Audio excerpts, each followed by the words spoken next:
Repete aí o capítulo. É do 12 até... É capítulo 12, do versículo 1 até qual?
Pode liberar, Fernando.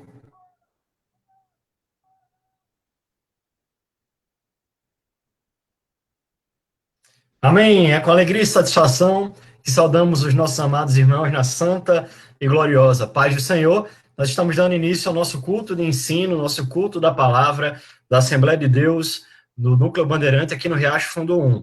Para dar início, hoje nós estamos fazendo uma sistemática um pouco diferente e estamos aqui com alguns dos nossos irmãos. Eu vou pedir para o irmão Luiz Fernando abrir as imagens aí. Estamos com o irmão Edson Roberto, a irmã Wanda e a irmã Rebeca, o irmão Antônio, a irmã Suiane, a irmã Patrícia e o irmão Juan, e a irmã Estessa. Amém? Estarão participando conosco ao vivo aqui na nossa sala de videoconferência, mas também nós estamos ao vivo no Facebook, então eu já quero mandar um abraço a todos os irmãos que estão nos acompanhando aí no Facebook. Eu vi a irmã Neuri, a irmã Isabel também já estava lá conosco, a irmã Sheila. Que Deus abençoe a vida de vocês em o nome de Jesus. E para dar início a esse culto, eu quero convidar a irmã Wanda Kelly, que estará nos elevando ao Senhor em oração. Vou pedir para a irmã Wanda abrir o microfone e está com a oportunidade.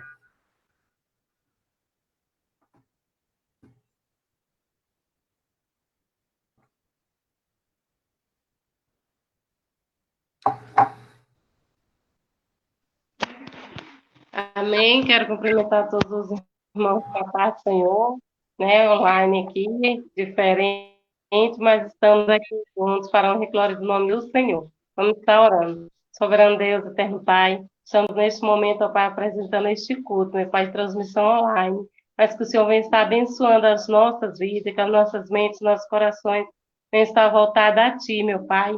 Que nesta hora o Senhor possa abençoar cada lar, meu Pai.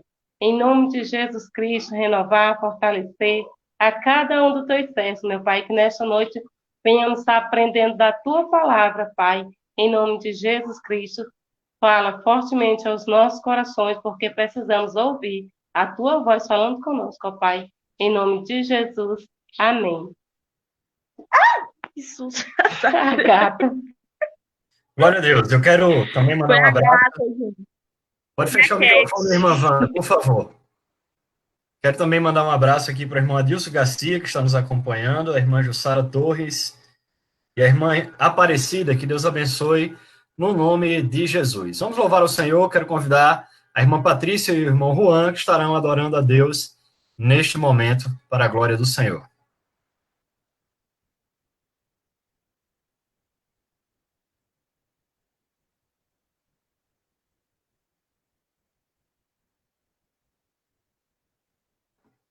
Pode liberar o microfone, tá, Patrícia?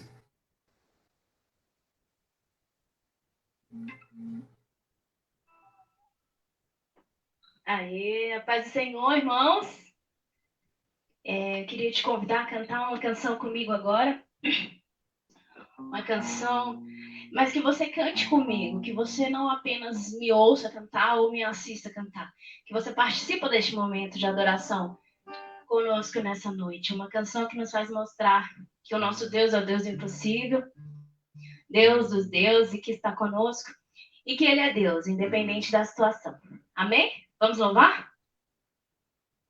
O meu Deus é maior que os meus problemas, eu não temerei.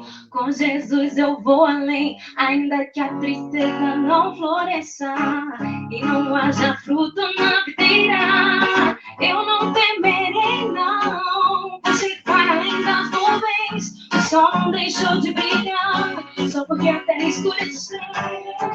A minha vida está em Deus. Eu sei que tudo passa em Deus. É Ele quem me fortalece.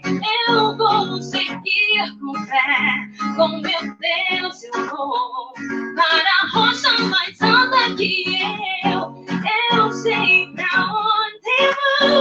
Como lá que eu vou. Nas alturas sou filho de Deus. Eu vou seguir com fé. Com meu Deus eu vou para a rocha mais alta que eu sei pra onde vou. Como é que eu vou? Nas alturas sou filho de Deus. Aleluia!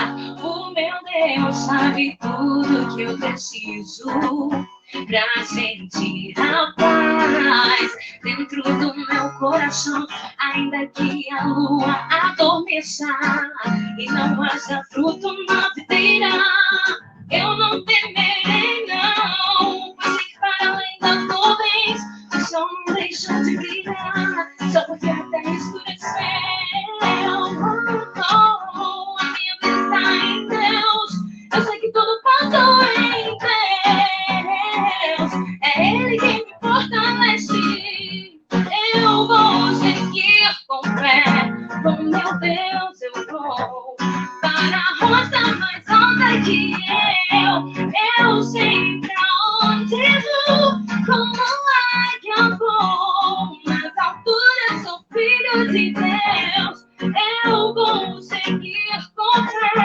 Com meu Deus eu vou para a rocha mais alta que eu sei pra onde vou. Como é que eu vou? Nas alturas sou filho de Deus. Nas alturas sou filho de Deus. Nas alturas sou filho de Deus. Aleluia! Que o nosso alvo seja sempre o céu, sempre o Espírito Santo de Deus nas nossas vidas, nos guiando para o céu. Amém? Agradeço a oportunidade em nome de Jesus. Aleluia. Nesse momento nós vamos estar lendo a palavra do Senhor. Eu quero convidar a irmã Suiane, que estará fazendo a leitura da palavra de Deus. Também queremos dar a nossa saudação à irmã Miriam, irmã Poliana e à irmã Elizabeth, que estão conectadas conosco aqui no Facebook. Que Deus abençoe em nome de Jesus. Vamos ler a palavra de Deus com a irmã Suiane. Olá, paz do Senhor a todos. Vamos ler aqui no livro de Êxodo, capítulo 12, do versículo 1 até o 13. É isso, pastor? 14. É isso? Até o versículo 14. Ok. Então vamos lá, Êxodo, capítulo 12. Disse o Senhor a Moisés e a Arão na terra do Egito: Este mês vos será o principal dos meses, será o primeiro mês do ano. Falai a toda a congregação de Israel, dizendo: Aos 10 deste mês, cada um tomará para si um cordeiro, segundo a casa dos pais, um cordeiro para cada família.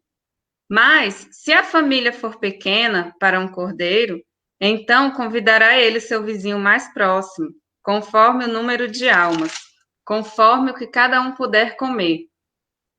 Por aí calculeis quantos bastem para o cordeiro. O cordeiro será sem defeito, macho de 1 ano, podereis tomar um cordeiro ou um cabrito. E o guardareis até o 14º dia desse mês. E todo o ajuntamento da congregação de Israel o imolará no crepúsculo da tarde. Tomarão do sangue e porão em ambas as ombreiras e na verga da porta, nas casas em que o comerem. Naquela noite comerão a carne assada no fogo, com pães asmos e ervas amargas a comerão. Não comereis animal nada cru, nem cozido em água, porém assado ao fogo, a cabeça, as pernas e a fressura.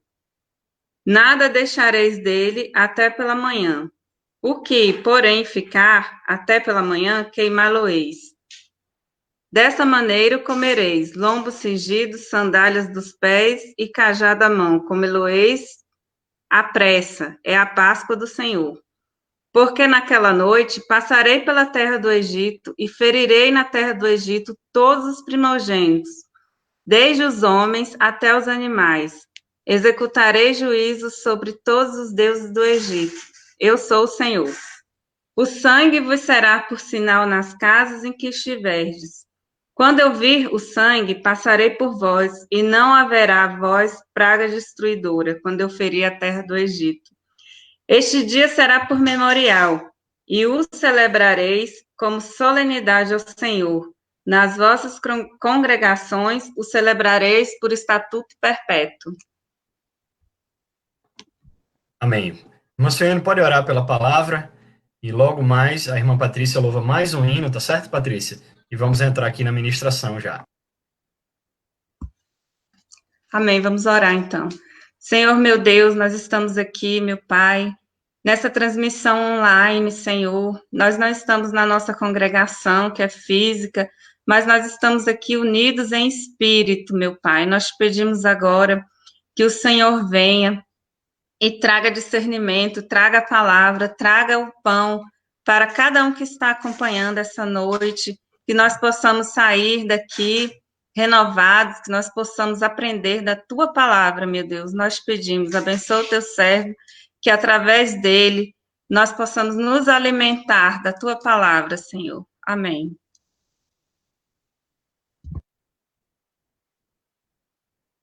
Glória a Deus, Senhor, por mais um hino. Amém, aleluia.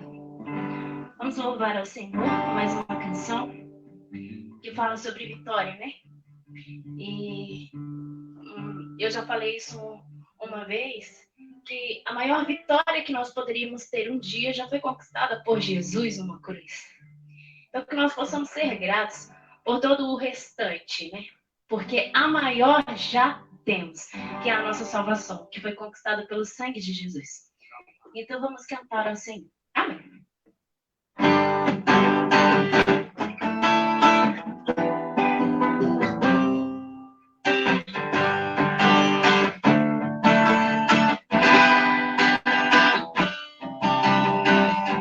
Quando a noite fria caiu sobre mim, na, na, na, e num deserto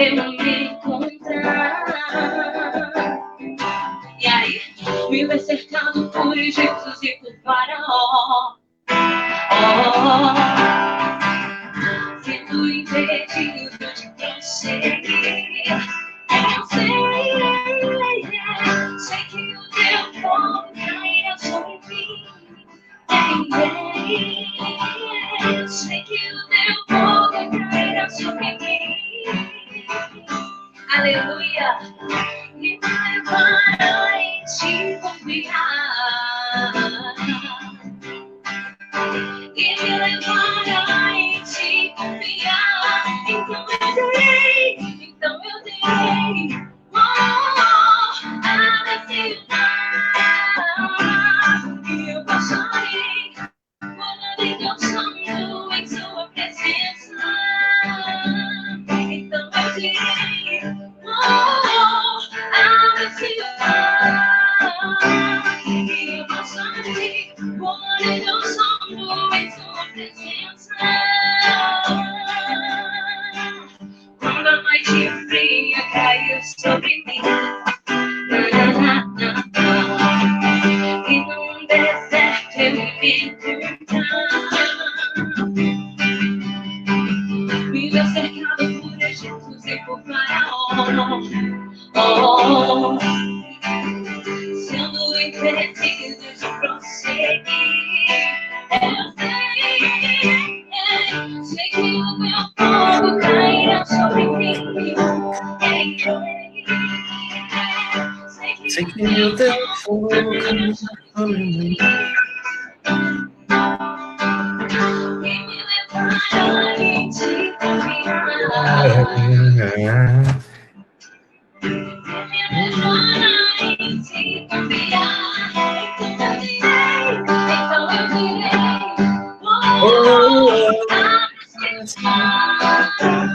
eu direi, e eu passarei por dançando em sua presença. Então eu direi, abre-se o mar. E eu passarei por dançando em sua presença. Por isso eu vou na presença do Rei. Eu vou, por isso eu vou na presença de Deus. Aleluia, damos um grito. Na presença de Deus. Aleluia, na presença de Deus.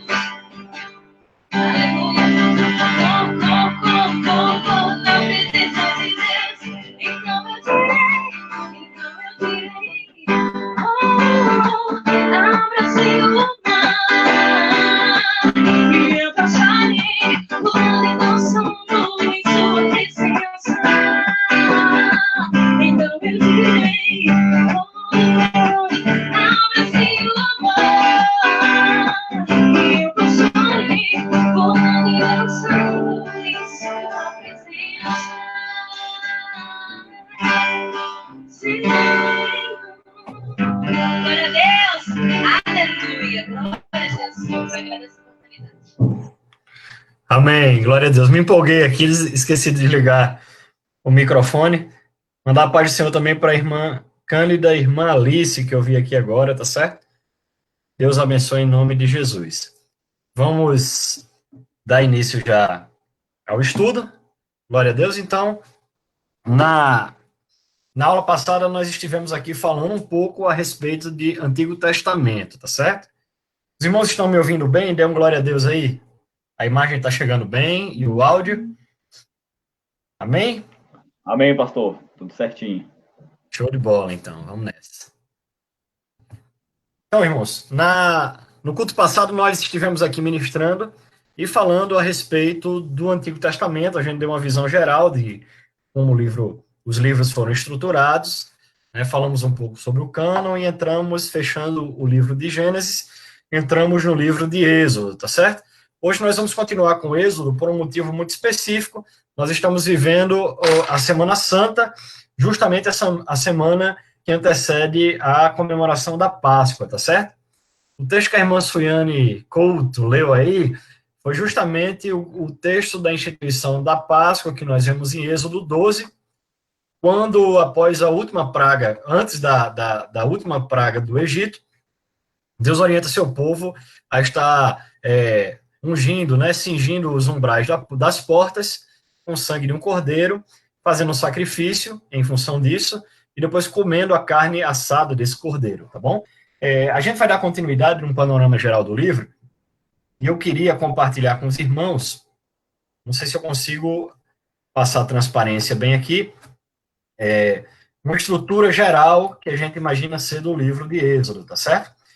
Primeiro, nós vimos que do capítulo 1 ao 6, nós estamos vendo um momento de escravidão do povo hebreu ali no Egito. Esse momento de escravidão, ele é muito importante relatar, que ele ocorre logo após o final de Gênesis. Nós vemos que 70 almas da casa de José, da casa de Jacó, de Israel, eles migram para uma região chamada de Gósen, no Egito, e ali eles eles eram pastores de ovelha, eles começam a criar ovelhas e a prosperar naquela terra. A palavra é muito clara quando diz que outro faraó, que não conhecia a José, que não conhecia aquele povo, ele vai tornar o povo de Deus um povo escravo, e durante esse período de 450 anos, eles vão ficar ali no Egito, sob um regime de escravidão, tá certo? Deus levanta Moisés, conforme nós mostramos, né? E usando Moisés, ele liberta o povo, e começa então a jornada desse povo até uma promessa que Deus tinha feito ao seu servo Abraão, a terra prometida, tá certo? Fernando, pode voltar já a imagem aqui para mim? E é um pouco sobre esse momento que eu quero tratar com os irmãos de maneira especial, o momento em que o povo de Deus, a continuação do livro de Êxodo, o povo sai da terra do Egito rumo a Canaã. Eu vou mostrar uma imagem aqui, se o Fernando conseguir ampliar, da peregrinação do povo durante esse período, tá certo?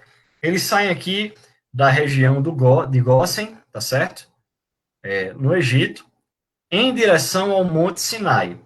E durante esse período em que o povo está a caminho do Monte Sinai, eles já veem milagres e maravilhas acontecendo por parte de Deus cuidando deles, né?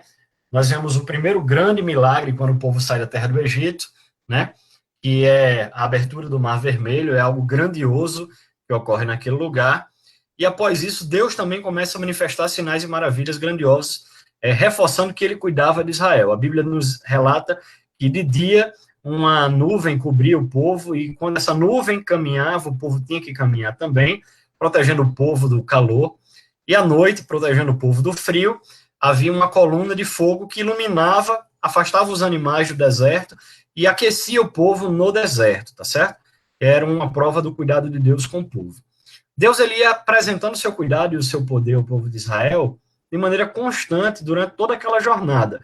Entretanto, a gente não vê uma reciprocidade do povo de Israel, porque quanto mais Deus fazia milagres, maravilhas, mostrava que ele estava cuidando, que ele estava cumprindo promessas, o povo ele continuava murmurando, irmãos, de uma maneira muito similar ao que a gente faz nos dias de hoje, tá certo? A palavra relata que Deus tirou o seu povo com o braço forte da terra do Egito, né? E quando a gente vê esse momento aí que a Suiane leu, da Páscoa, é um momento muito forte daquilo que Deus faz com o povo de Israel, porque toda geração de primogênitos do Egito, ela é dizimada em amor a Israel, para que Israel possa ser levada do cativeiro ali no Egito, né, do momento de escravidão do Egito, até a terra que Deus estava prometendo como uma terra que mana leite e mel. Então, mesmo diante da sinalização muito clara de Deus cuidar daquele povo, amar aquele povo de uma maneira especial, de Deus estar no controle da história de Israel, de Deus estar alimentando eles com maná, de Deus estar dando água a eles, por exemplo, em Mara, de Deus estar mandando codornizes ao longo da jornada, a gente vê que esse povo, de alguma forma, eles não têm uma fé verdadeira em Deus e sempre deposita sua fé em outros deuses, ou mesmo na vida que tinha no Egito, constantemente pedindo a Moisés para retornar para o Egito, dizendo que lá a comida era melhor, que a vida era melhor. E esse é um sinal para os nossos dias, e é um aprendizado que nós temos que ter, irmãos. Da mesma forma que Deus tirou Israel do Egito, Deus também nos tirou de um Egito figurado e espiritual, que é o mundo que nós vivemos. Deus nos tirou do mundo de horror, em que nós éramos escravos do pecado, em que nós vivíamos uma vida em que não agradávamos a Deus, que o escritor sagrado aos Romanos diz que estávamos numa decadência moral, da qual nós não tínhamos como escapar, né? que todos nós jazíamos em nossos delitos e pecados. Então, nós também, da mesma forma que os hebreus eram escravos no Egito, éramos escravos no mundo, tá certo? No mundo de horror. E Deus nos tirou, livrando a gente do pecado e da morte. Ao invés do sangue do sacrifício de um cordeiro qualquer, o sangue que foi derramado por nós, nós cremos que foi o sangue do nosso querido e amado Senhor Jesus, né? Um sangue puro, que não tinha pecado, ele foi derramado por nós, e por causa disso, a morte não tem mais poder sobre a minha e sobre a sua vida, porque da mesma forma que a morte não pôde tocar os primogênitos dos judeus, dos hebreus, o sangue de Jesus cobriu a nossa vida, e por causa disso, o pecado e a morte não tem mais poder sobre a minha vida e sobre a sua vida. Quem pode dar uma glória a Deus por isso aí? Amém? Amém. Vamos continuar.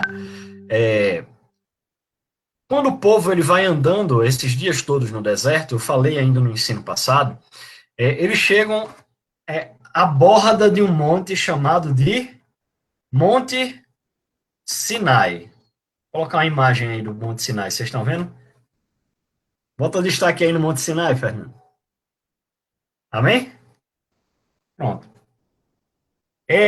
A borda desse monte que Deus ele vai orientar Moisés, porque a intenção do nosso Deus era preliminarmente fazer desse povo o que nós chamamos de uma nação sacerdotal, uma nação de sacerdotes, algo que não vai se cumprir, tá certo? Por quê? Porque o relato de Êxodo vai nos mostrar muito claramente que Deus vai dar uma orientação ao povo que já tinha rejeitado ao Senhor, murmurado, não demonstrado fé em Deus, não ter sido grato pelo cuidado e pelos milagres que Deus estava fazendo. Deus vai dar uma outra oportunidade a eles aí, aos pés do Monte Sinai. Deus vai falar o seguinte: Moisés vai subir até o meio do monte, e todo o arraial, todo o povo, estará aos pés do monte. Quando vocês ouvirem o barulho de buzinas, Moisés vai subir ao topo do monte, e o povo vai subir até o meio do monte. O povo vai vir para o monte. O que acontece? O povo se reúne ao redor do monte, Moisés vai para o meio do monte, e de repente Deus começa a demonstrar o seu poder e o seu juízo, porque aquele era um momento de juízo pelo pecado, tá certo? No monte. Então o monte ele vai tremer, vai fumegar, raios vão cair sobre o monte. Então vai ser uma visão amedrontadora. E quando a buzina toca, o povo esquece daquilo que Deus tinha pedido. E por não amar e não confiar suficientemente em Deus, ao invés de subir para o meio do monte, esse povo se afastou do monte, voltando para as suas tendas, ok? Esse era o momento, irmãos, em que Deus estava trazendo Israel para ser uma nação decididamente sacerdotal. E isso não se cumpriu. Só veio se cumprir com a igreja, porque nós, a palavra do Senhor nos garante, principalmente no texto de Hebreus, nós somos sacerdotes. Pedro também vai nos falar isso em sua carta universal à igreja, que nós somos uma nação sacerdotal. O que é que significa isso? Nós temos a incumbência diante de Deus e a capacidade dada por Deus de levar as pessoas à presença do Senhor. Nós temos a capacidade de orar pelas pessoas e Deus ouvir, de interceder pelas pessoas e Deus fazer alguma coisa. E isso não acontecia na antiga aliança, porque o povo, por não ter cumprido essa vontade de Deus, naquele momento eles não se tornam uma nação sacerdotal. E com isso, é instituído algum tempo depois um outro tipo de sacerdócio, o sacerdócio levítico, ou da casa de Levi.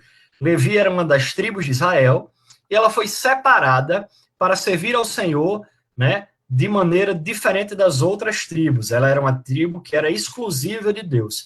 E dentro dessa tribo, eles serviam ao Senhor nas cerimônias e na adoração, mas uma família de dentro dessa tribo foi escolhida para o sacerdócio. Essa família escolhida para o sacerdócio foi a família de Arão, tá certo? E somente um dos sacerdotes da família de Arão, ele era ungido por Deus, escolhido, na verdade, como sumo sacerdote para aquele período. O que é que acontece na atual aliança, Patrícia? Nós nos tornamos sacerdotes, e o sumo sacerdote desta nova aliança é Cristo Jesus. Isso é muito interessante, irmã Rebeca Sá, porque quando nós vemos essa disposição que Deus coloca, nós temos o pleno entendimento de que nós servimos a esse Jesus como sacerdotes mas debaixo da autoridade do sumo sacerdote, que é Cristo Jesus, o nosso Senhor. Amém? E esse sumo sacerdote é tão incrível que ele não precisa levar o sangue de bodes, nem de cordeiros, nem de outros animais, porque ele mesmo se deu em sacrifício completo pelas nossas vidas. Então, da mesma forma que na Páscoa tinha o cordeiro, né, que precisava ser imolado, hoje nós temos Cristo Jesus, que foi imolado lá atrás na cruz do Calvário por nós, e o seu sacrifício dura eternamente. E por que isso é importante de dizer, irmã Alecíntia Sá? Porque a gente esquece que o sacrifício de Jesus, ele é suficiente para nos perdoar de todo o pecado, de nos limpar de todo o pecado. E o que é que isso quer dizer na prática? Existem muitas pessoas que acham que cometeram algum erro, algum pecado, alguma falha, de alguma forma elas pisaram na bola ao longo da vida delas, e elas acham que por causa desse pecado lá atrás, elas não têm perdão, tá certo? Ora, o pecado que nós cometemos lá atrás, aquele que confessa e deixa, alcança misericórdia. E em Cristo Jesus nós conseguimos alcançar o perdão de todo e qualquer tipo de pecado. Mais do que isso, o perdão que Jesus nos deu lá atrás, ele também é suficiente na nossa vida para nos dar a certeza de que, uma vez perdoados, Deus não volta atrás. Deus não é homem para que minta, nem filho do homem para que se arrependa. Então, por causa disso, a gente pode ter certeza absoluta que o perdão que nós recebemos de Jesus lá atrás, ele é suficiente. E sendo sacerdotes da nova aliança em Cristo Jesus, além de termos a certeza que o nosso sumo sacerdote operou de forma maravilhosa, nós também servimos levando a adoração a Ele, levando as pessoas a Ele, intercedendo pelas pessoas, fazendo a sua obra de maneira gloriosa e para honra e louvor do nome desse Deus. Amém? Vamos lá? Pode continuar ou tá rápido demais, irmã Wanda? Vamos nessa.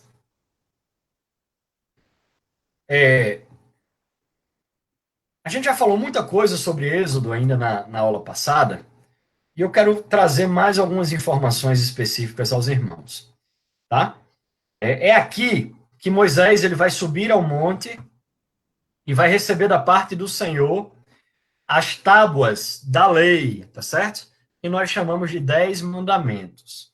Eu quero ser um pouco mais específico com os irmãos. Na verdade, em todos esses livros, os 5 primeiros livros da Bíblia, que nós chamamos de Pentateuco, ou mesmo no que nós chamamos de Torá, que é a palavra do Senhor, os 5 primeiros livros da Bíblia, a lei de Moisés, nós vemos muitos mais preceitos do que esses 10 aí que estão escritos nas tábuas da lei, tá certo? São cerca de 613 preceitos, alguns positivos, você deve fazer alguma coisa, ou preceitos negativos, você não deve fazer determinada coisa, ok?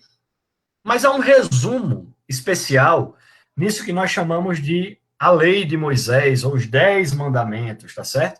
E, na verdade, o termo mais correto é 10 palavras, tá certo? São palavras que Deus deu ao povo de Israel, que tem uma completude moral daquilo que Deus tem para o povo, tá certo? Eu falei com vocês que a gente tem que fazer uma distinção muito clara, não só, você me pergunta, pastor, o que é mais importante, os 10 mandamentos ou o restante que está lá? O que era mais importante? Ora, irmãos, não há um nível de importância. Na verdade, os 10 mandamentos são meio que um epílogo, né? Ou como se fosse um sumário daquilo que Deus continuaria anunciando e apresentando como os mandamentos ao povo de Israel ao longo da Torá, tá certo? Então serve como se fosse um sumário ou um epílogo, mas não há um nível de importância. Tanto que quando Jesus é perguntado qual é o principal mandamento, ele é perguntado por um jovem judeu que pergunta ao Senhor Jesus. Então, para os judeus mesmo, não havia uma categorização do que é mais importante. E o que Jesus vai dar como resposta para ele não está escrito nas tábuas da lei, mas está escrito na lei de Moisés. Jesus vai dizer que nós devemos amar o Senhor sobre todas as coisas e ao nosso próximo como a nós mesmos. E isso não está escrito nas tábuas da lei, mas elas servem como um arcabouço, um sumário, um apontamento do que Deus revelaria na sua lei, através do seu servo Moisés, tá bom? Então vamos lá. Esses 613 princípios, em primeiro lugar, eles foram destinados a Israel, ao povo de Israel. E a gente tem que ter muito cuidado, irmãos, porque em alguns momentos a gente fala, não, essa lei foi dada ao povo judeu. Então ela não serve para nós. Mas a gente tem que ter muito cuidado ao fazer essa afirmação, essa assertiva, porque nós temos que ter a certeza que a lei não salva ninguém, ok? A lei de Moisés não salva ninguém. Eu já costumo, a igreja já sabe minhas conversas tudinho, eu costumo dizer que minha avó falava que a gente é descendente de judeu. Aí essa era a hora que o presbítero ali Carlos vai falar, é mesmo, pastor, sua barba, seu nariz, o senhor deve ser judeu. Né? Mas, independentemente disso, irmãos, a lei de Moisés, ela não servia para salvar ninguém. Por que, Edson Roberto? Simplesmente porque ninguém pode ser salvo pela lei. Eu costumo fazer uma figura de linguagem em que, vamos dizer que Edson Roberto vai ser medido. Quantos metros você tem, Dinho, aí? Abre o microfone e diga. 1,70? 1,67. Quase! Você é menor que eu? Vamos lá. 1,67. E que Dinho foi numa parede, e lá naquela parede ele se mediu numa fita métrica. As irmãs que gostam de costurar sabem o que é fita métrica, tá certo? E aí, lá na fita métrica, Dinho não gostou que ele tem 1,67 m. Ele gostaria de ser um cara alto, né? De ter aí seu 1,80 m. Se Dinho esticar essa fita métrica, ou mudar, colocando um remendo nessa fita métrica, significa que ele vai ser mais alto? Não. Vamos dar um exemplo. Quem já mexeu com a trena aqui, né? Os irmãos gostam muito de usar trena para medir as coisas, para construir, né? Você pega uma trena, a minha altura é 1,70 m. Se o dia estiver quente, né? E eu estiver deitado muito tempo, eu chego a 1,71 m, tá certo? Se eu pegar essa fita métrica que mediu 1,70 m e puxar ela para 1,85 m, significa que eu vou me tornar um homem alto? Não, não vai mudar nada. Então, da mesma forma que uma régua ou que uma trena, a lei servia unicamente para mostrar a condição do homem, porque o que salva é o sangue de Jesus, que nos limpa de todo o pecado. A maior prova disso, irmãos, é porque nós vemos na própria palavra do Senhor, Deus falando que preferia obediência a sacrifício, né? Melhor é obedecer do que sacrificar. A gente usa até essa afirmação de uma forma errada, né?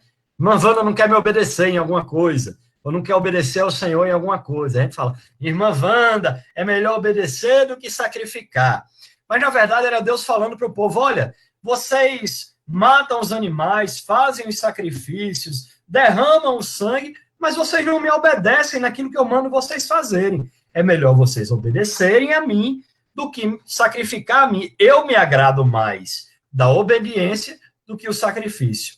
Outro texto bíblico que a gente faz referência do próprio Deus falar é o seguinte, olha, o meu mandamento não está no coração de vocês. O mandamento está em tábuas de pedra, mas eu vou escrever o mandamento nos seus corações. Então, nós cumprimos a lei de Deus. Eu vou abrir um parêntese aqui.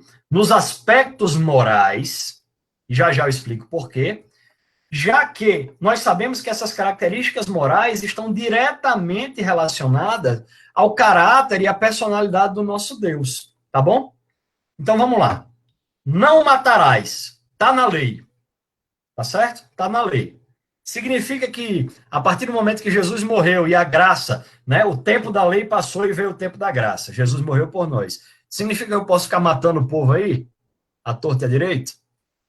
Não cobiçarás a mulher do próximo. Aí Jesus veio. Significa que eu posso agora cobiçar a mulher do próximo? Né? Honrará o teu pai e a tua mãe. Aí Jesus veio. Significa que eu posso dar uma tapa na cara da minha mãe? Não. Tá certo? Porque existem aspectos morais. Quer perguntar, Rebeca? Se pode? Liga o microfone aí, pode perguntar, tá certo? Tá certo. Significa que os aspectos morais da lei, elas são mantidas, tá certo? Agora tem que ficar muito claro que nós não somos salvos pela lei ou pelos nossos atos de justiça. A palavra é muito clara que fala que todos os nossos atos de justiça diante do Senhor não passam de trapos de imundície, tá certo? não serve de nada. Mas, ao contrário, justificados pela graça, pela fé em Jesus, nós queremos ter e viver uma vida de santidade em Deus, e a partir dessa vida de santidade, fazer as coisas para agradar ao nosso Senhor, tá bom?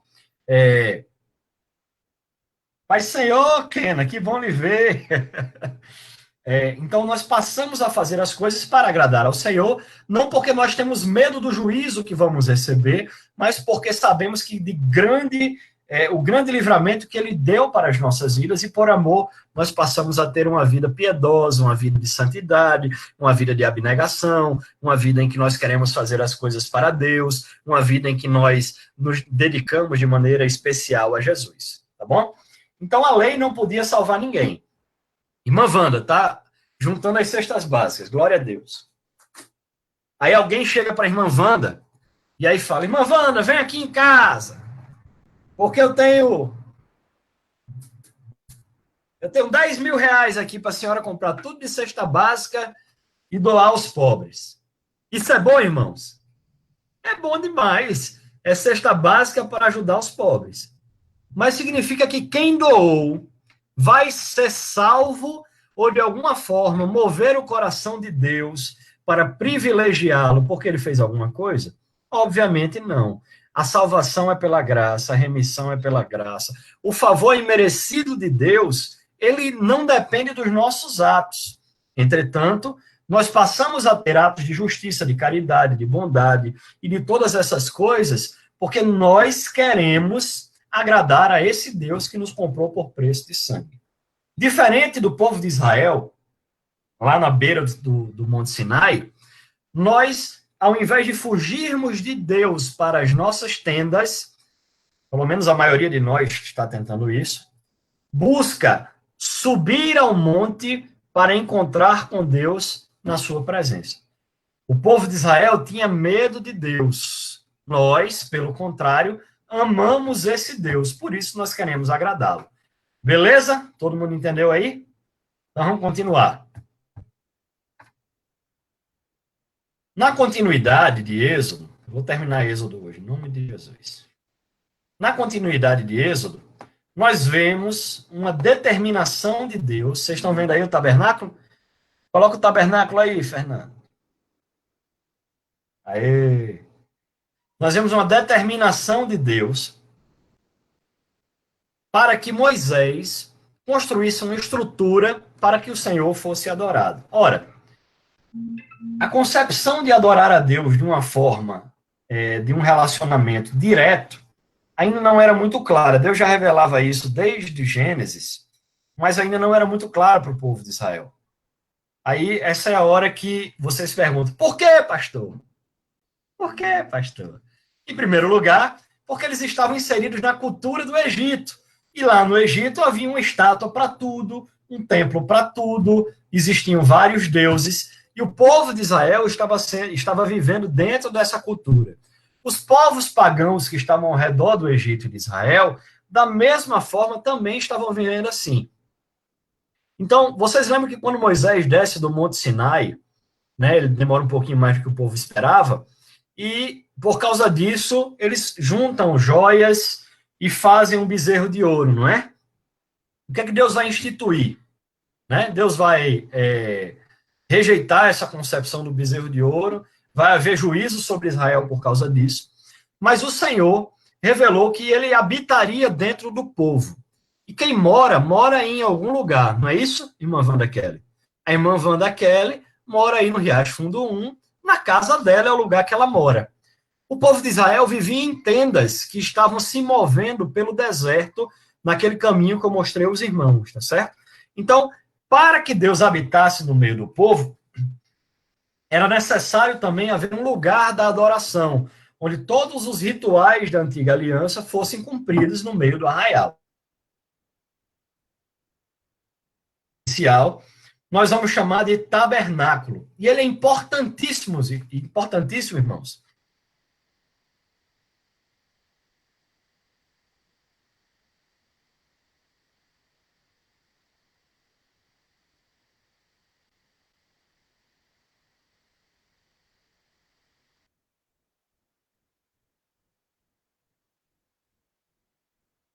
Voltei, Fernando? Glória a Deus. As coisas que estavam ali na antiga aliança, elas eram sombra daquilo que teria na aliança atual, nos dias de hoje, a partir da graça que Cristo Jesus derramou, tá certo? Na dispensação atual. Lá na antiga aliança, esse tabernáculo estava no meio do arraial e acompanhava o povo que habitava ao redor deles, tá certo? A palavra nos diz que Deus se fez carne e habitou entre nós. O verbo mais correto, a tradução, não seria nem habitar, seria tabernacularizar, tá certo? Quem foi que se fez carne e habitou no meio de nós, irmã Esté Monteiro de Sá? Uma chance. Abra o áudio aí e diga bem alto. Jesus. Amém, muito bem. Então, Jesus se fez carne e habitou entre nós, né? Um dos nomes do nosso Cristo é Immanuel. Emanuel, que significa Deus conosco. Então, Jesus se fez carne e habitou entre nós. Mais do que isso, ele fala o seguinte, lá já nos evangelhos do Novo Testamento, né? Em que ele iria para o Pai e nos deixaria um outro consolador, tá certo? Que é o Espírito Santo de Deus. E que esse Espírito Consolador, ele habitaria em nós, ok? Então, o tabernáculo, ao mesmo tempo que é uma figura em um tipo de Cristo, que está entre nós, no meio do povo, no meio da igreja, ele também é um apontamento muito claro e maravilhoso daquilo que o Espírito Santo de Deus e Jesus e Deus Pai, através de Cristo, também habitam dentro de nós por meio do seu Santo Espírito, tá certo? Então, a palavra também vai nos falar que existe um tabernáculo celestial. Lá no céu, em Hebreus vai ser muito claro, vai haver uma estrutura que vai guardar uma certa correspondência, não vai ser igual, mas espiritualmente, na estrutura celestial, que a gente não consegue compreender, vai guardar uma certa correspondência com esse tabernáculo que existia lá em Israel. Vamos lá. O tabernáculo de Israel, ele tinha que ser desmontado e montado. Então, ele era uma estrutura feita de madeira, pedras preciosas, ouro, panos, peles. No céu, a estrutura vai ser assim, irmão Edson Roberto? Sim ou não? Vai lá, tira o microfone e fala. Não. Não, muito bem. A estrutura lá no céu, na verdade, é uma revelação daquilo que Moisés recebe, guarda similaridades e características, porque lá, Cristo Jesus, ele também está da mesma forma que o sumo sacerdote intercedia por nós, pelo povo de Israel, Cristo Jesus está intercedendo por nós todos os dias diante de Deus Pai. Glória a Deus por isso. Então, vamos lá. Digamos que esse negócio não pode acontecer, não acontece jamais, o irmão Juan pecasse, tá certo? Mas naquele momento ele se arrepende do pecado que cometeu. Tá joia? Irmã Patrícia mandou ele comprar o pão, ele disse que a padaria estava fechada e a padaria estava aberta, ele mentiu. Aí na hora que ele chega lá em casa, a chinela aí, né? Aí ele lembra, meu Jesus, eu menti para Patrícia, eu me arrependi. Aí ele vai lá, compra pão, compra até pão de queijo para ela. Tá certo? E traz, e pede perdão a Deus, e se reconcilia com o Senhor, e vai tudo bem. O que é que Jesus está fazendo nesse momento? Ele está intercedendo diante de Deus Pai pelos nossos pecados. Ele vai dizer, ô Pai, não imputa o pecado do Juan, porque ele se arrependeu, né? E aí, quando Deus olha para o pecado do Juan, a ira de Deus seria derramada sobre Juan. Por que, Edson Roberto? Porque o salário do pecado é a morte. Morte. Então, o pecado... Fala, Edson Roberto. Morte. Morte. Isso aí. Se houve pecado, vai haver morte. Mas o que é que nos afasta dessa sentença divina de morte? O nosso advogado, Cristo Jesus, que se coloca diante de nós, diante do Pai, e fala, olha, Pai, eu paguei o preço pelo pecado dele. Se houve arrependimento, confissão de pecado, Jesus nos limpa de todo o pecado. Irmã Poliana, pode fazer a pergunta que eu estou olhando aqui, tá certo? Então, nesse momento, a Bíblia diz que aquele que confessa e deixa, alcança misericórdia. E Jesus se apresenta como nosso advogado. Somos justificados pelo sangue de Jesus que nos limpa de todo pecado. Amém? Esperar aqui a pergunta da irmã Poliana. Só um pouquinho. Estou tentando abrir.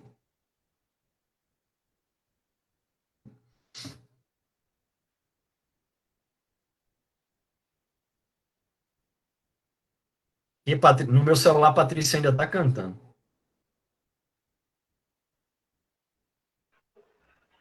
Eu tenho uma pergunta. Pergunte, Edson Roberto. Tu acabou de falar que o salário do pecado é a morte, né? Tá. Mas lá em João, em 1 João, no capítulo 5, fala que toda iniquidade é pecado e há pecado que não é para a morte. O que seria isso? Bora lá. João faz uma distinção entre tipos de pecado, tá certo? E essa distinção de pecado é o seguinte. Paulo vai dizer, o salário do pecado é a morte. O próprio João vai falar isso, né? Mas o dom gratuito de Deus é a vida eterna em Cristo Jesus. Só pegar a referência aqui, Dinho.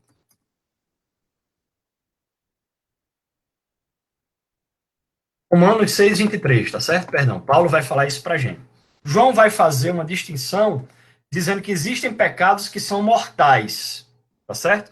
Que a aplicação da sentença é naquele momento, ok? Mas Paulo vai dizer que enquanto o salário do pecado é a morte, o dom gratuito de Deus é a vida eterna. Então, todo tipo de pecado, ele pode ser perdoado em Cristo Jesus. Por que o salário do pecado é a morte? Porque ele vai trazer um juízo e uma consequência. Esse juízo e essa consequência, ele foi derramado aonde? Na cruz do Calvário, concorda comigo? Quando Jesus morre, a sentença, Paulo vai dizer que a sentença que era contra nós, a cédula que era contra nós, foi cravada na cruz do Calvário em Cristo Jesus. Então, João vai fazer essa distinção porque, na visão dele, né, e a visão bíblica, nós vamos ter uma diferenciação entre os pecados que são pecados de natureza mortal e pecados em que o juízo não viria imediatamente. Esse pecado de natureza mortal estaria diretamente, segundo os teólogos, ligados à prostituição, assassinato e alguns outros tipos de comportamentos que são inadequados, tá certo? Beleza? Mas o que é que a gente tem que entender? Que todo pecado pode ser perdoado se nós crermos em Cristo Jesus, que ele é suficiente para nos perdoar de todo pecado, pedirmos perdão a Cristo e abandonarmos a nossa prática pecaminosa, ok? Se já sei sobre o pecado e continuo pecando. Eu não entendi a pergunta, irmão Poli.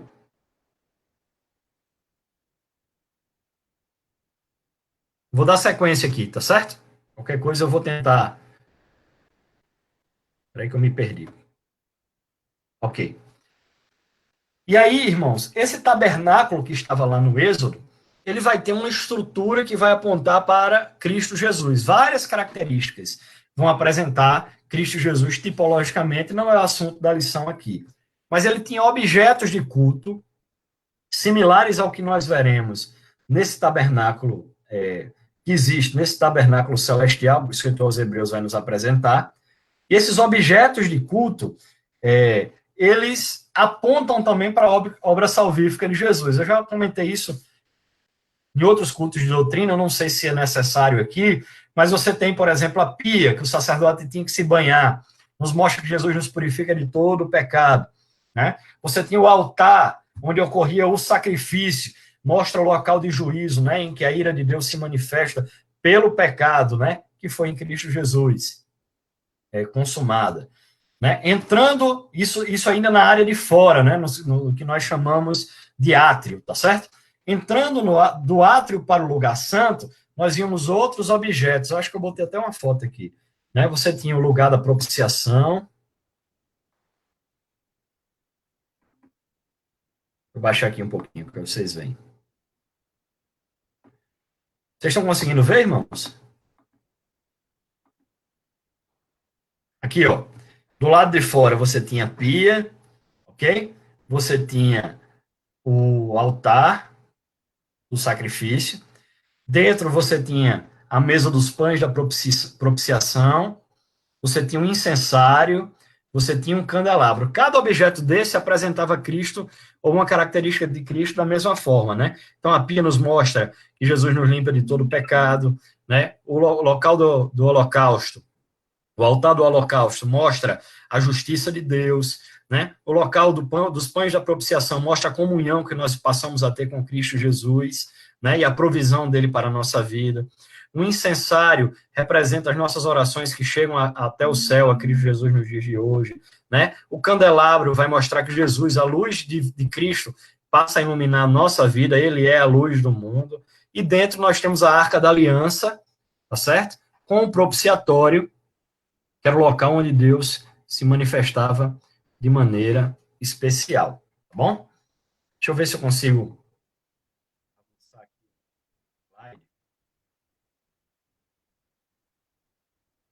Quero falar um pouco sobre a lei de Moisés ainda, ok?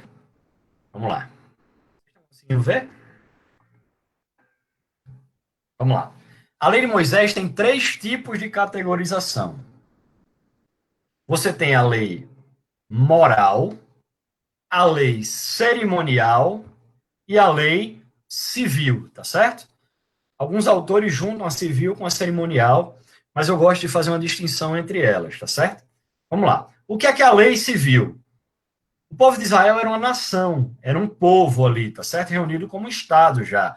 Mesmo sem ter terra, eles tinham essa reunião como um Estado.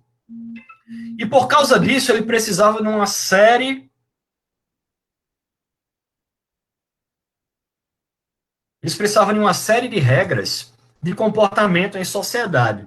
Então, você tinha leis sobre compra e venda de terras, sobre a escravidão, você tinha leis sobre casamento, matrimônio, você tinha leis sobre o comportamento do homem e da mulher, você tinha uma série de leis especiais a respeito da vida do dia a dia do povo de Israel, tá certo? Tinha leis até de natureza sanitária que eram necessárias ser colocadas ali para o povo, tá bom? Ao mesmo tempo, um exemplo disso, uma lei que nós temos como civil é a lei que tratava da questão do leproso, tá certo? Naquela época, se alguém tivesse contaminado da lepra, ele era mandado para fora do arraial. Por que isso? Porque se o leproso ficasse dentro do arraial, ele ia contaminar toda a comunidade. Então, era necessário uma lei civil que afastasse o leproso de dentro da comunidade, ok? Quais são as leis cerimoniais? São aquelas que estão diretamente ligadas ao culto. Então, ele vai instituir festas santas, ele vai instituir o dia do sábado, ele vai instituir a forma que o sacrifício ia ocorrer, tá bom? Aí, vamos lá. Uma das leis que eram cerimoniais era que o sumo sacerdote tinha que matar um animal. A gente vai matar um cordeiro nos dias de hoje, irmão Juan? De forma alguma. Tá certo? Não vamos fazer isso. Porque era uma lei de aspecto cerimonial. A guarda do sábado também era uma lei de aspecto civil e cerimonial ao mesmo tempo. Porque era um dia santo para o povo, ok? E também havia um aspecto cerimonial em relação a guardar o sábado. Quando Jesus vem, a lei de Moisés, ela passa, mas os aspectos morais da lei, elas permanecem. Por quê? Os aspectos morais da lei, elas revelam a personalidade e aquilo que Deus, o caráter de Deus para nós. Então, vamos lá. Deus, ele é contra o assassinato. Então, não matar é algo que você tem desde lá de que Caim e Abel cometeram, que Caim cometeu o assassinato contra Abel. Então, é um aspecto, né, moral de Deus, né? Casamento do homem com a mulher é algo que tem desde lá de Gênesis. Então, é um aspecto moral daquilo que Deus coloca como sendo aliança, do casamento. O homem não pode arrumar outra mulher, tá certo? Nem a mulher arranjar outro homem. São aspectos que mostram qual o padrão moral que Deus tem para nós. Deus não muda suas características morais. Por quê, Patrícia? Porque Deus, ele é o mesmo ontem, hoje e... Vai, Patrícia. É o quê, mulher?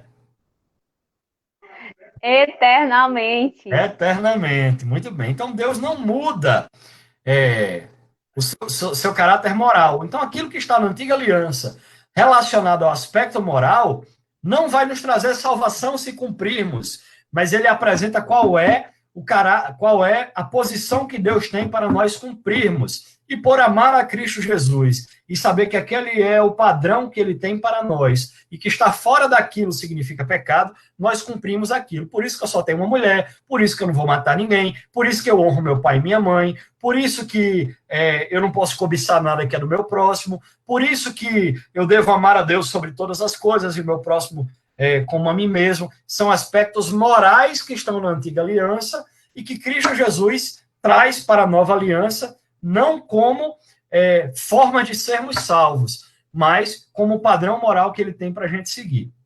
Vou dar um exemplo. Mateus, capítulo 5, 6 e 7, o Sermão da Montanha. Jesus ele vai repetir aspectos que nós temos na lei de Moisés. Ele vai falar o seguinte: vocês ouviram, né? Não cobiçarás a mulher do próximo. Eu, porém, vos digo, qualquer um que olhar uma mulher e desejar e cobiçá-la e desejar ter algum tipo de relação com ela, esse já cometeu adultério. Então, Jesus ele vai trazer aspectos morais da lei e ele vai referendar na nova aliança. Tá bom? Tá joia aí? Vamos lá, só para eu tentar dar um fechamento e abrir para perguntas aí, para tentar responder os irmãos. Já falei sobre o tabernáculo, já falei sobre a Páscoa. Eu vou falar um pouquinho mais sobre a Páscoa, irmãos, para a gente fazer uma aplicação direta, porque eu queria, já que essa semana a gente está comemorando a Semana Santa, tá certo? Bora lá. Vai, seu irmão Mateus. Então vamos lá. O Senhor, na antiga aliança, também estabeleceu festas para o povo de Israel. As principais festas do povo de Israel são a Páscoa, a festa dos pães ázimos, a festa das primícias, a festa das trombetas, a festa de Pentecoste, a festa das trombetas e a festa de tabernáculo, tá certo? São essas aí. Pegou aí? Vamos lá. A Páscoa aponta para o sacrifício de Cristo e a morte de Cristo por nós. O cordeiro não tinha que ser morto, Suiane. O sangue derramado, aspergido nos umbrais das portas. A carne daquele cordeiro tinha que ser comida, consumida totalmente. Se a minha família fosse pequena, eu me juntava com meu vizinho ou com um amigo, né? A gente se juntava ali, de forma que não podia sobrar nada daquele sacrifício, porque ele era importante. Ok? Esse sacrifício do cordeiro aponta para Cristo Jesus. Quando Jesus chega diante de João Batista, né, próximo a ele, o que é que João Batista vai dizer? Eis o Cordeiro de Deus que tira o pecado do mundo. Então, Jesus é esse Cordeiro que foi imolado pelos nossos pecados. Joia? O sacrifício desse Cordeiro, lá na Páscoa, vai ser instituído uma festa que vai ser repetida todos os anos pelos judeus. Certo? Sempre nesse período que nós estamos vivendo, por causa do calendário lunar, por isso que vai mudando a época do mês, tá certo? Os judeus, eles se unem em suas casas e tem uma refeição cerimonial que tem alguns elementos que Deus aponta lá na festa da Páscoa, alguns foram incorporados depois na cultura judaica, tá certo? Que era o pão sem fermento, que é também chamado de pão ázimo, o cordeiro, a carne do cordeiro. Jesus fala, né? Quem não comer da minha carne e beber no meu sangue não faz parte, não tem comunhão comigo. Ok? Terceiro, ervas amargas. Ok? Esses elementos apontavam, na lembrança do povo judeu, as ervas amargas, por exemplo, e os pães ázimos. Pão ázimo por quê? Porque não deu tempo de fermentar. Se não deu tempo de fermentar, é por quê? Porque eles saíram com urgência, para eles lembrarem que Deus mandou eles saírem rápido do Egito. Segundo, ervas amargas, para lembrar o tempo da escravidão no Egito. E a carne do cordeiro, para lembrar o sacrifício que foi feito, né, que protegeu os primogênitos. Na nova aliança, Jesus é a nossa Páscoa, ele é o Cordeiro de Deus que tira o pecado do mundo. Nós comemos a carne de Jesus, irmão Fernando de Sá? Sim ou não? Não. A gente não come materialmente a carne de Jesus. Mas, na Santa Ceia do Senhor, nós comemos o pão, fazendo memória de Cristo que deu seu corpo por nós. O corpo de Jesus foi rasgado e, por causa disso, nós nos tornamos um corpo com ele. Ele é o cabeça, a cabeça, e nós somos o corpo de Cristo. Tá certo? Joia? Aí vamos lá. As ervas amargas. Nos lembram da época? Para o judeu era a época que ele estava escravo no Egito. O que é que isso mostra de simbologia para nós? Que a época que a gente estava vivendo no mundo era amargo, tá certo? Crente não pode ter saudade do mundo, das coisas que vivia no mundo, das coisas que fazia no mundo. Crente não pode ter saudade do mundo, porque nós temos que lembrar que o mundo era amargo e que o sabor dele nos trazia amargor na nossa vida. E hoje nós estamos vivendo nova vida em Cristo, que nos traz a doçura, né, e a alegria de estar em Jesus. Você pode dar uma glória a Deus por isso, Wanda? Amém, glória a Deus. Ok?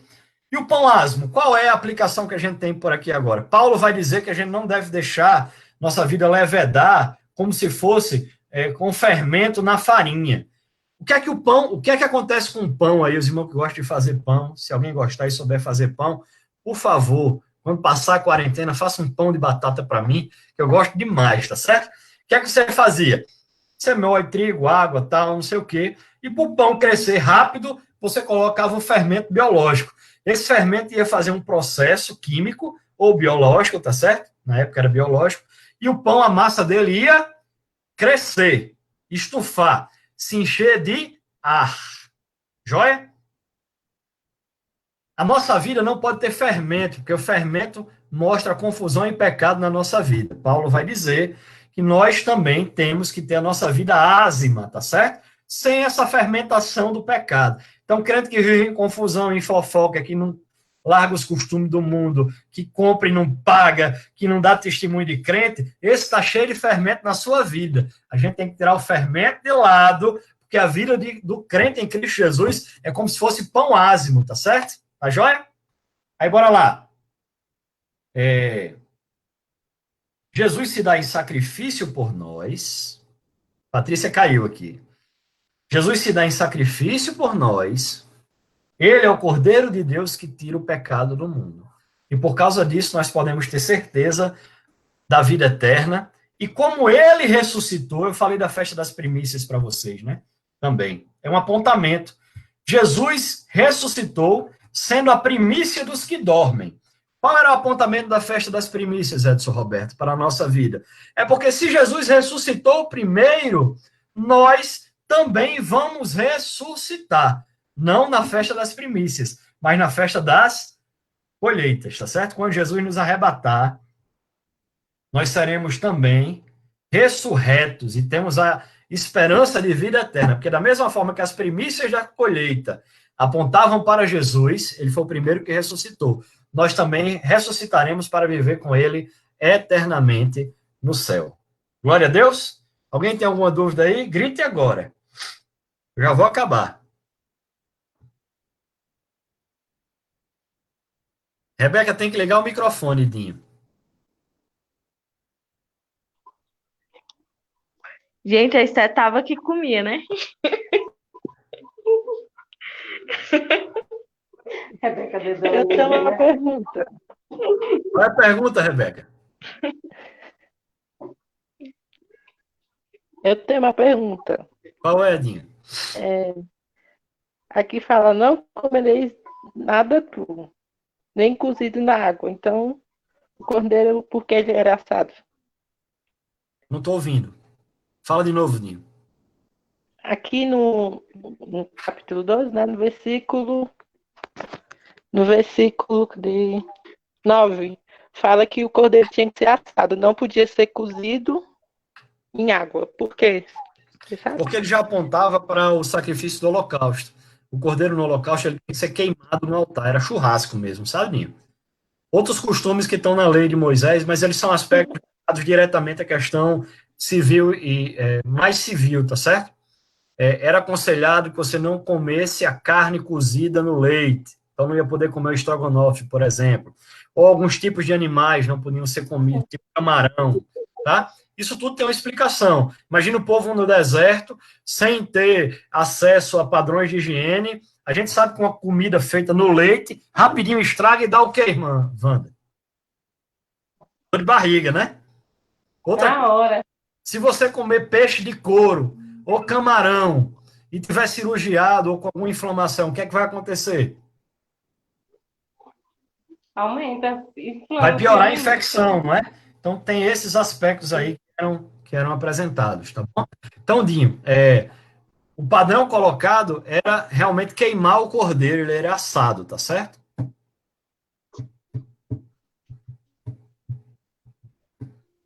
Beleza? Mais alguma pergunta? Não.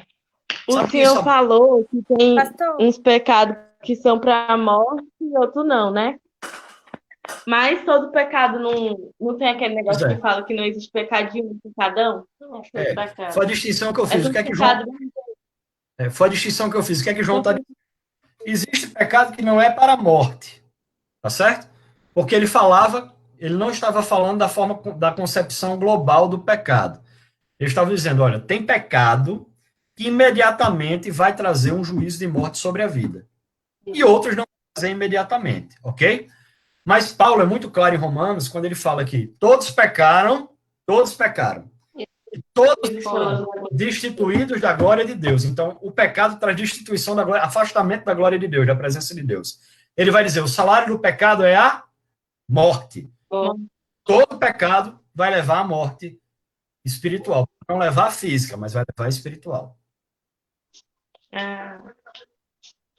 Mais alguém aí? Pode ser pastor, também. Fala, jovem. pastor, o senhor falou no início que tinha aquela questão do senhor, quando a pessoa ela peca e tal, Jesus perdoa a pessoa e aí pronto, e aí beleza. Só que aí eu lembrei daquela passagem do tanque de Betesda, do paralítico, e aí ele fala que ele estava naquela situação, e aí Deus cura ele e tal. Só que aí depois, quando Jesus encontra ele de novo lá no templo, ele fala, vai, não peca mais, para não acontecer algo pior com você. Isso. Então, tipo, não seria uma carga do pecado dele, algo que ele fez, Não. por mais que Jesus tenha perdoado ele. Vamos lá. O pecado traz consequências sobre a vida de todo mundo. Vamos lá. Francisquinho pecou. Ele teve uma relação sexual com uma prostituta e naquele dia ele pegou AIDS. Tá certo? Ele se tornou soropositivo. A relação dele com aquela prostituta foi pecado. No outro dia ele se arrependeu do pecado que cometeu. Pede perdão a Deus. Vamos dizer que ele não era crente, aceita Jesus, se arrepende do pecado e vira um crente. Jesus perdoou ele do pecado? Sim. Tá certo? Do pecado que ele cometeu? Com certeza. Significa que obrigatoriamente Jesus vai curá-lo da AIDS? Não. Então ele vai viver com a consequência do pecado que ele cometeu, tá bom? O que aconteceu com aquele paralítico?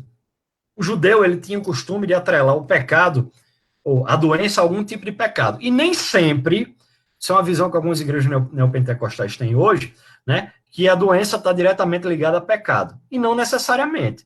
Você pode adoecer sem ter cometido um pecado. Mas, em alguns momentos, é possível que uma enfermidade seja causada como consequência de um pecado cometido pela pessoa. Isso aí é um exemplo bem prático, tá certo? Mas a gente tem, por exemplo, pessoas que vão somatizando algumas coisas na vida, né? Raiva pelos outros, né? Uma ansiedade enorme. Isso aí também é pecado. Ele vai juntando, e aquilo vai trazer uma doença física, por exemplo, para ele. Tá certo? Mais algum aí? Eu não entendi a pergunta da irmã Poliana.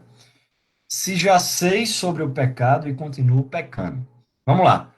Irmã Poliana, para que haja perdão do pecado, deve haver arrependimento, tá certo? A gente depois pode fazer um estudo sobre Romanos, sobre os elos da salvação, tá? Mas sem arrependimento não há perdão de pecado. Então você tem que se arrepender, depois você tem que confessar o seu pecado a Cristo, se ele for um pecado direcionado a Deus. Se ele foi um pecado que vai trazer vergonha e escândalo à igreja que trouxe, você tem que pedir perdão também ao corpo de Cristo, porque você está trazendo escândalo para a igreja, tá certo? Se você pecou contra alguém, você tem que pedir perdão a essa pessoa. Vamos lá, eu dou uma tapa na cara do Dinho e vou pedir perdão a Deus.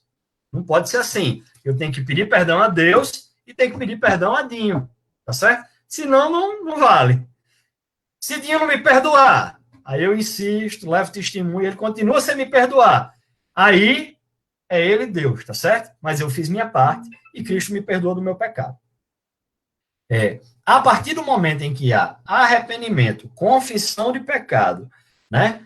E pedido de perdão a Deus, a Cristo Jesus, pelo pecado, sabendo que Jesus nos purifica de todo pecado, o que é que acontece? Deus, ele perdoa o nosso pecado, tá certo? Deus lança o nosso pecado aonde, gente? Vamos lá? Irmã Esther, onde é que Jesus lança o nosso pecado? No mar nenhum. Fundo do mar. Aonde? Porque não é no mar do esquecimento, né? Muito bem! A Bíblia não fala em mar de esquecimento. Ele lança no fundo do mar. Que é uma analogia de jogar num lugar distante em que ele não vai mais atrás para pegar aquilo, tá certo? Então, Deus não esquece de nada, tá certo, irmãos? Que o nosso Senhor, ele é onisciente, obviamente, mas ele lança o nosso pecado num lugar onde ele não vai lá ficar, olha, Edson Roberto, igual a gente, às vezes. Eu perdoei, sei lá, a irmã Suiane por alguma coisa. Aí eu fico, Suiane, mas você tem que lembrar que eu perdoei você. Você tem que lembrar que você errou contra mim. E não sei o que, tal. E a gente fica jogando na cara do outro, né? Deus não faz isso conosco. Ele perdoa, e pronto, e acabou-se. Tá certo? Mais alguma pergunta aí? Respondeu, irmã Polly? Dá um joinha aí. Glória a Deus. Irmãos, vamos continuar. Na próxima semana eu vou ver se a gente continua o Pentateuco, ou se a gente já dá um pulo maior, tá certo? Teve uns irmãos que pediram, pastor, vá para o Novo Testamento, que é a lição da escola bíblica é um pouco dos livros, né? E eu sei que vocês gostam mais do Novo Testamento, né? Teve alguém Eu gosto. Quem foi que me pediu Atos? Alguém me pediu Atos, outro me pediu para a gente falar sobre o livro de João. Aí vamos lá, enquanto essa parede durar, a gente vai aqui dando glória a Deus. Os irmãos gostaram mais desse formato do que só eu falando lá? Amém, ficou ótimo. Só Amém. o ouro. Glória a Deus. Então, que Deus abençoe, em nome de Jesus. Eu vou pedir para o irmão Dinho fazer uma oração, agradecendo a Deus por esse trabalho. Ora aí pelo povo, tá certo, Dinho? Pelo nosso país também, para que o Senhor tenha misericórdia, em nome de Jesus. Vamos fazer o seguinte, vamos dividir. Você vai orar pelo país e pela questão do coronavírus, tá certo? E aí, Fernando faz a oração final, em sequência, e Esther diz o nosso lema. Bora lá? Edson Roberto. Vou pedir aos irmãos que estão na live aí para estarem orando nesse momento com o irmão Edson, tá certo? Amém. Senhor, nosso Deus, nosso Pai, pedimos, Pai, por essa causa que está abalando todo mundo, Senhor.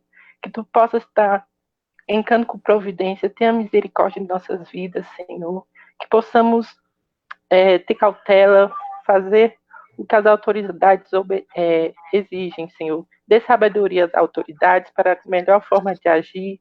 Proteja aqueles que estão trabalhando, aqueles que estão enfermos também, aqueles que já foram acometidos com esse vírus, Senhor. Que Tu possa, Senhor, dar sabedoria ao homem para achar uma cura, Senhor. Mas Tu sabes o propósito disso tudo, Senhor. Abençoe nossas vidas, proteja-nos de todo mal, em nome de Jesus. Amém. Amém. Irmãos, lembrando que todos os dias nós temos os devocionais. Hoje a gente teve um atraso aí e acabou que não mandamos, tá certo? Mas amanhã já volta a irmã Suiane, mandou hoje à noite. E aí a pessoa que ia ser de hoje eu já substituí, e a irmã Suiane vai estar ministrando amanhã de manhã, o devocional, vou estar passando para todo mundo, tá certo? Ela prega bem bonitinha. Uma benção mesmo, já vi aqui, amanhã os irmãos vão estar recebendo. Quem quiser gravar vídeos, saudações, pode gravar 5 minutos e pouquinho, e mandar no meu WhatsApp, que a gente tenta subir, tá certo? A saudação, tentar colocar máximo de irmãos possível. Sábado de manhã estaremos postando a Escola Bíblica Dominical, a aula da Escola Bíblica, ok? E domingo, o nosso culto ao vivo. Quem estará ministrando louvor será o irmão Vitor Queiroz. Ele é ministro de louvor da Igreja de Nova Vida em Toronto, lá no Canadá. Ele estará ministrando, louvando ao Senhor lá do Canadá, mas participando ao vivo conosco aqui, tá certo? E quem estará pregando vai ser meu pai, lá de Natal, estará pregando, vai ser uma benção aí, em nome de Jesus. Eu agradeço aos irmãos. Vou falar uma coisa aqui, irmãos, que eu estou recebendo mensagem 5 vezes por dia. Pastor, como é que a gente faz para dar dízimo e oferta? Homem, guarde na sua casa, tá certo? Quando voltar tudo aí, você devolve o dízimo e a oferta ao Senhor. Eu não vou na casa de ninguém pegar dinheiro. A gente está tentando se resolver aqui. A gente está pagando as contas da igreja, tá certo? Tudo direitinho, aluguel, água, luz. Tá tudo em dia. Se alguém tiver mais uma contribuição para a cesta básica, procure a irmã Wanda, tá certo? E não se preocupe, a gente está pagando as contas da igreja, tá tudo em dia, tá tudo tranquilo. Eu só peço aos irmãos que guardem, quando a gente voltar fisicamente, os irmãos normalmente entregam na tesouraria. Vocês sabem que eu não pego dinheiro de ninguém, né? Eu prefiro que os irmãos entreguem na tesouraria. Caso a gente necessite de algum valor que o dízimo do presbitério da igreja não seja suficiente para pagar, nós informaremos algum irmão, né, que faz a transferência para o local ou paga a conta e depois a gente dá o comprovante direitinho, tá bom? Acho que é isso. Terminou. Irmão Fernando Lordelo, fazendo a oração final para a glória de Deus. Ora aí, Fernando. Então, vamos orar, para Deus continuar abençoando aí a sua igreja. Senhor, Pai, neste momento, Senhor, pedimos, Senhor, a sua graça, Pai, que eu possa, Senhor, conceder, Senhor, à sua igreja cada vez mais fé, Senhor. Nós possamos, Senhor, estar aqui, Senhor, mais outro dia, Senhor, para receber cada vez mais da sua palavra, Senhor, e assim ter mais entendimento, Senhor, sobre o que o Senhor quer nos passar, Senhor. Agradecemos, Pai amado, pelas pessoas aqui presentes. Agradecemos, Senhor, pelas pessoas que estiveram assistindo, Senhor, online. Agradecemos, sim, Senhor, porque Tu tens misericórdia do seu povo, Senhor. Em nome de Jesus, Senhor, continua abençoando a sua igreja, Senhor. Continua abençoando nós, Senhor, que somos a sua igreja. Amém. Amém. Irmã Esther, qual é o nosso lema? Unidos, edificados e conectados, certamente faremos uma grande obra para Deus. Amém. Estenda as mãos e receba a bênção. Quanto ao mais, irmãos meus, regozijai-vos. Sede unânimes, constantes e de um mesmo parecer. Vivem em paz, e que o Deus de amor e de paz seja convosco. Que a graça do nosso Senhor e Salvador Jesus Cristo, o amor de Deus, nosso Pai, a comunhão e as consolações do Santo Espírito, seja com a Igreja do Senhor, hoje e para todos sempre, dizemos... Amém. Amém. E para o irmão Fernando subir esse vídeo lá para o YouTube, tá? E aí, Deus abençoe todo mundo aí. Um abraço grande. Estou com saudade de vocês. Vai, Senhor. Amém. Muito bem. Rebeca disse que ia dar um abraço a todo mundo. Beijinho. Abraçado. Está com saudade dos abraços. Fechou Tá lá, Fernando? Já? emocionado,